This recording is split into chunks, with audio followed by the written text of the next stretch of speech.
अमल बहुत ही आसान है। अमल का तरीका कुछ इस तरह से है। रोजाना सुबह फजर की नमाज के बाद थोड़ा सा आटा, नमक, पानी और चीनी लें और इस पर फिर ये अमल पढ़कर दम कर दें और फिर इन चीजों को बाकी सब चीजों में मिला दें।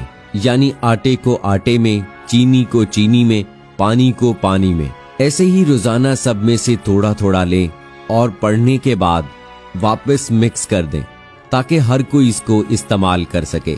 जैसे जैसे इसको इस्तेमाल करेंगे एक तो तबीयत के अंदर से चिड़चिड़ापन खत्म हो जाएगा।